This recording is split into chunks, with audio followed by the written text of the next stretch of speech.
자, 우리 박병주 주식 투어에서 그동안에 언급드렸던 그 반도체 SK 하이닉스가 제법 수익이 좀 많이 났어요. 어려운 장에서. 특히 지금 메타버스를 이끌고 있는 가장 중요한 컨텐츠가 뭡니까? 게임인데 우리 박병주 주식 투어에서 말씀드렸던 게임들이 지금 현재 많이 오르고 있습니다. 앞으로 계속 오를 건데 한번 계속 관심 있게 지켜봐 주시기를 바랍니다. 자, 그럼 오늘 우리 박병주의 주식투어 시청자 여러분들의 만나 뵐 수 있는 주제는 한학령이 6년 만에 풀렸습니다. 한학령이 뭐라고요? 중국이 우리한테 그동안에 규제를 가했던 게 6년 만에 풀리됩니다. 여기서 오늘 시청자 여러분들 수혜주를 현미경으로 한번 보겠습니다.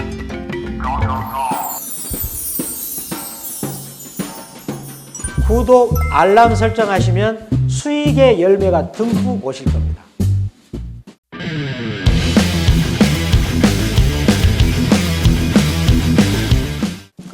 자, 안녕하십니까. 박병주 매니저입니다. 자, 오늘은 제가 우리 그 박병주 주식투어 시청자 여러분들한테 오늘 다룰 주제는 뭐냐면 한학령 6년 만에 풀리는가, 또 한학령이 풀렸을 때 그 수혜주에 대해서 현미경처럼 제가 이렇게 탐색하는 시간을 갖도록 하겠습니다. 자, 근데 한학령이 풀리는가를 그 뒷받침이 되는 것이 한국과 중국이 정상회담을 내년 초에 할 수 있다. 그럴 가능성이 있는데 이 한학령이란 게 뭔가 그 의미를 먼저 한번 되짚어 보겠습니다. 한국의 한국에 대해서 문화 콘텐츠나 화장품이나 이런 것을 수출이나 수입을 제한시키는 겁니다. 자, 먼저 이 한학령을 그 풀리게 되는 총신호가 하나 등장을 했어요. 지금 시청자 여러분들이 그 오른쪽에 있는 화면을 보이실 겁니다. 이게 중국어로 나와 있지 않습니까? 우리나라 말로 하면 오문입니다. 오문이라는 우리 한국 영화인데 이 영화가 그 중국에서 이번에 개봉을 했어요. 근데 우리나라 한국 영화가 개봉한 지가 2015년 9월 달에 암살이란 영화가 그 중국에서 이제 개봉을 한 뒤로 최초로 개봉을 했는데 글쎄 말이에요. 이게 중국 당국에서 오문이라는 영화를 빨리빨리 저기 상영을 해서 도와주라 해가지고 일주일 만에 그냥 전국 중국에 있는 모든 극장에서 동시에 개방을 했답니다. 도대체 왜 이런 일이 벌어졌을까요? 자, 그런데 우리가 이런 그 한학령이 풀리기 전에 그동안에 정말로 어려움이 있었어요.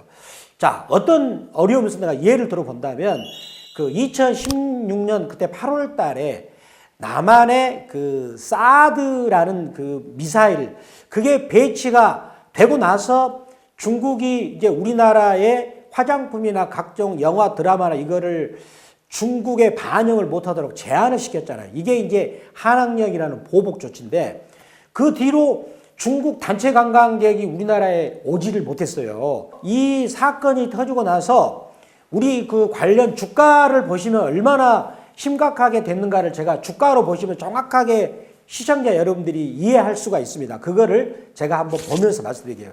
대표적으로 화장품주인 아모레퍼시픽이 글쎄 40만 원에서 12만 원까지 빠졌습니다. 그거를 한번 제가 아모레퍼시픽의 그래프를 가지고 한번 보시겠습니다. 제가 준비를 했는데요. 자, 여기 위에 요 지금 화살표 요 가리키는 요 지점에서 여기가 2016년 그 8월 달이거든요. 거기서 이제 보복 사드 미사일을 이제 우리나라에 배치했다는 거. 그건 미국이 이제 배치를 한 거거든요. 배치를 한 뒤로 아모레퍼시픽한테 보복 장치가 오니까 주가가 그대로 빠졌어요. 얼마나 많이 빠졌나 보세요. 40만 원 하던 것이 여기 12만 원까지 그냥 그대로 이렇게 대형주가 많이 빠졌습니다. 심각한 일이 이제 벌어지게 된 것이죠. 그런데 그 전에 그 시진핑 국가 주석이 2014년 7월 달에 박근혜 대통령 초대로 우리나라를 방문했습니다.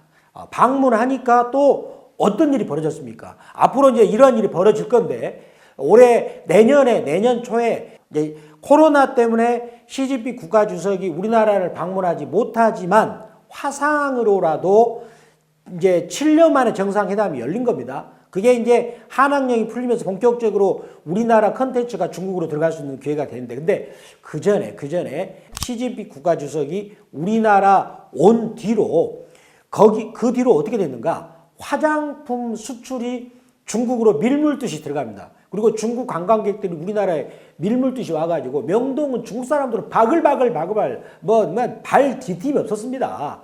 그런 다음에 그때 당시에 우리 중국 소비주들이 급등했거든요.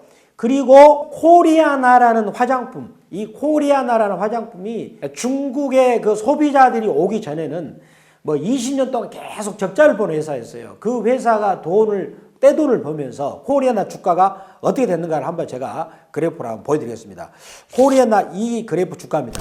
지금 제가 그림을 이렇게 미리 준비를 했는데 봐보시죠. 코리아나가 그 전에 보면은요, 자, 이렇게 거의 장기적으로 주가가 이렇게 가지를 못했어요. 가지를 못했는데 시진핑 국가주석이 오자마자 그때 그 7월달 그때 당시에 2,000원에서 얼마까지 갔냐면 18,000원까지 갔습니다. 18,000원이 갈 것은 코리아나가 돈을 굉장히 많이 벌었다는 겁니다. 그리고 나서 그 뒤로 계속해서 지금 빠지고 있잖아. 한학령 때문에.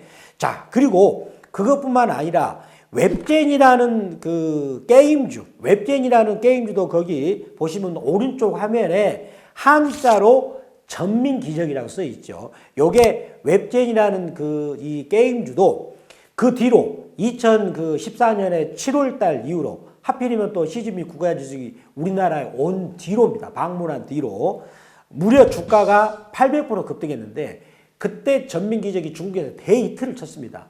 그러면서 웹젠의 한번 그래프를 제가 또 준비했습니다. 웹젠의 그래프를 보면은 당시에 이렇게 올라가더라고요. 자, 한번 여러분들 한번 그래프를 보시면 놀라실 거예요. 자, 바로 여기가 지금 7월 달이잖아요. 7월 달에 저점을 형성해가지고 5,000원에서 바로 45,000원까지 바로 한 6개월도 안 걸렸군요. 그때 이제 한 11월 말까지 갔으니까, 그렇잖아요. 바로 이런 식으로 폭발적으로 주가가 상승했습니다. 주가가 저기 상승했다는 것은 그만큼 실적이 좋았다는 거죠. 그렇다면 이제 우리한테 중요한 것은 이보다 센 것이 저는 올 수 있다라고 생각을 합니다. 뭐 때문에 그러냐? 드디어 이제 그동안에 시진핑 국가주석이 우리나라에 올 수 있다 그랬는데 지금은 직접적으로 방문하지 못하지만 간접적으로 저는 올 수 있다고 봅니다. 화상회의 내년 초에. 그러면 그게 될 가능성이 있을까요? 제가 보고 있다고 봐요. 왜냐? 지금 중국은 내년에 2월 달에 북경올림픽이 있거든요. 근데 미국은 선수단은 파견하지만 외교적으로는 안 가겠다. 대표단을 외교사절단은 방문 안 시키겠다라고 했단 말이에요. 중국 입장에서 그렇다면 반쪽 올림픽 될 수 있거든요. 이런 중국 같은 경우는 그러면 한국한테 이렇게 자기들이 화해 제스처를 펴면서 문재인 대통령이 그러면 내년에 올림픽에 이제 사절단으로 와 달라. 대신에 우리도 그래서 이제 중국이 그런 얘기 했지 않습니까? 북한과의 종전선언을 지지선언하겠다라고 했어요. 그랬더니 서울 안보실장은 이제 중국한테 이런 메시지를 줬습니다. 자, 중국한테 우리의 게임, 그 다음에 우리의 방송, 그리고 우리 영화. 자, 지금 게임, 방송, 영화, 드라마는 하필이면 메타버스 시대에, 이 메타버스 시대에 그 가장 중요한 컨텐츠단 말이에요. 이 메타버스 시대라는 것은 국경을 벗어나가지고 국경이 이제 전 세계적으로 개방이 되는 거 아닙니까? 근데 그런 컨텐츠를 누군가 보아줄 사람이 있잖아요. 근데 중국의 15억 인구가 보아준다면. 그래서 이번에 오문이라는 그 중국 전역의 오문이라는 영화가 중국에 개봉했다는 것을 제가 보기에는 청신호라고 봅니다.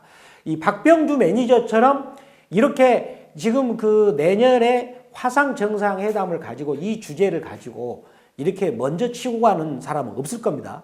저는 항상 먼저 치고 가는 건데, 그래서 그러면 우리가 여기서 저는 이제 기대하는 것이 뭐냐면 중국 인구는 15억밖에 안 됩니다. 그러나 중국이 영향을 미치는 인구는 21억이에요.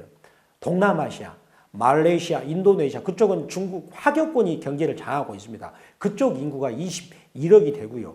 그리고 지금 우리가 중국이 우리의 조선이나 그 디스플레이는 맹추격을 하거든요. 그다음 2차 전지도 그러고. 그러나 우리의 게임, 우리의 방송, 드라마, 영화는 우리 한국 사람이 그거를 중국을 따라올 수가 없어요. 왜냐하면 생김새가 이쁘잖아요. 생겨가지고 한국 사람들이. 이 한국 사람이 아기자기해가지고 화교권에, 중화권에 인기가 많고 심지어 그 서남아시아 쪽도 인기가 많아요. 근데 서양 쪽은 약간 떨어지지만 중화권은 즉 21억을 갖고 있는 중화권의 인기가 많다라고 생각합니다. 특히 이제 메타버스 시대에서 이런 부분이 본물처럼 터지게 된다면 게임과 문화 컨텐츠에 대한 이 컨텐츠는 그야말로 최고의 황금 강맥이 될 것이다 라고 저는 생각을 하면서 이제 우리는 21억 명을 향한 황금 강맥이 열리지 않겠는가라고 생각을 해보면서 그렇다면 제가 지금 박병주 매니저가 박병주 주식투어에서 지금 그동안에 게임주를 얘기를 많이 했거든요. 그런 종목들도 눈여겨보시고 제가 또 앞으로 우리 시청자 여러분들하고 이런 프로 시리즈를 가지고 유망 게임주, 그 다음에 유망 방송, 드라마, 영화 관련주도 계속해서 말씀드릴 것을 약속을 드리겠습니다. 우리한테 기회가 오는 메타버스 시대의 황금 열쇠를 놓치지 마시기를 바랍니다.